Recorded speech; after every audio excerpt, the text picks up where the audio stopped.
some chemical properties of water. First of all, water is more stable compound. It does not dissociate or decomposes easily. But when electricity is passed through water, water decomposes into hydrogen and oxygen.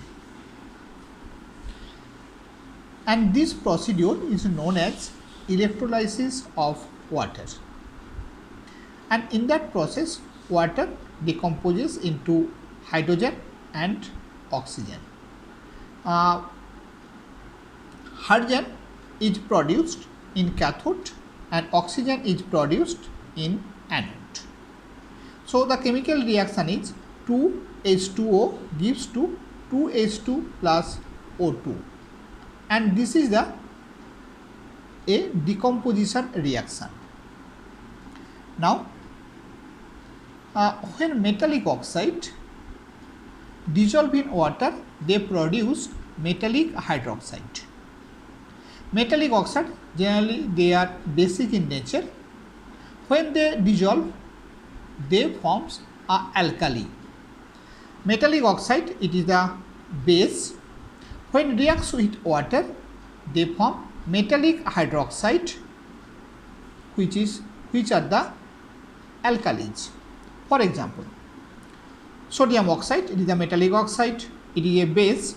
When reacts with water or dissolve in water, they form sodium, it forms sodium hydroxide, and it is the alkali. When you write down the sodium hydroxide, sodium, it valency is 1 and valency of OH is 1. By Kirchhoff's method, both will be 1 and it will be sodium hydroxide, it remains NaOH. When magnesium reacts with oxygen, it forms magnesium oxide, and the formula is MgOH whole 2, magnesium hydroxide. The valency of Mg is 2, it is coming beside OH. The valency of OH is 1, it coming beside Mg.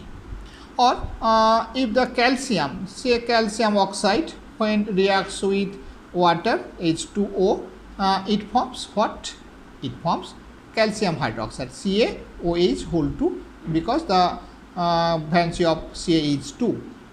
Or potassium, when reacts with potassium oxide, when potassium oxide dissolve in water, then what will be formed? It forms potassium hydroxide. This is. All these hydroxide are the alkalis. So when metallic oxide, which are basic in nature, that means base, dissolve in water, they forms metallic hydroxide, that means alkali. Now when the non-metallic oxides reacts or dissolve in water, then it forms acid. Non-metallic oxides generally acidic in nature.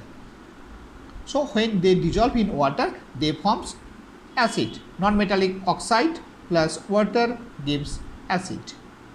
Non-metallic oxide, it is a carbon dioxide, sulfur trioxide, phosphorus pentoxide. When they dissolve, they forms all acids. Carbon dioxide, when dissolve in water, it forms carbonic acid. When sulfur trioxide dissolve in water, it forms sulfuric acid. When phosphorus pentoxide P2O5 reacts with water or dissolve in water, it forms phosphoric acid. It is a phosphoric acid. So all these non-metallic oxides, when dissolved in water, they forms acid, carbonic acid, sulfuric acid, phosphoric acid, like that. Now reacts with non-metal. When steam is passed over red hot coke means here the pure carbon, must be red hot coke or carbon, water gas is produced. is a coke carbon reacts with steam H2O, must be water, must be it is a steam. Carbon when reacts with steam, then it forms carbon monoxide plus hydrogen. The mixture of carbon monoxide and hydrogen are known as water gas. So water gas is nothing but the mixture of carbon monoxide and hydrogen gas. Now the reaction of water with metals is a very important. Generally water reacts with metal to forms metallic hydroxide or metallic oxides with hydrogen, but some metal reacts with cold water, some metal reacts with hot water, some metal reacts with steam, some metal does not react with water, and which metal reacts in which condition depends upon the activity or reactivity of the metal. It is a reactivity series. Potassium, sodium, calcium, magnesium, aluminium, zinc, iron, lead, hydrogen, like that. These are activity series. The metal which occupy the higher place, they are the more active metals. Here the potassium, sodium and calcium, these are the more active metals. These more active metals can react with cold water. They react with cold water. When they react with cold water, what will be formed? Metal plus water, it forms the metallic hydroxides, respective metallic hydroxides and with hydrogen. Now the potassium when reacts with cold water, then it forms potassium hydroxide. When sodium reacts with cold water, it forms sodium hydroxide. When calcium reacts with water, it forms calcium hydroxide. And all these cases, hydrogen is produced. Now, the next metal is magnesium. It does not react with cold water. It reacts with hot water. But this reaction takes place very slowly.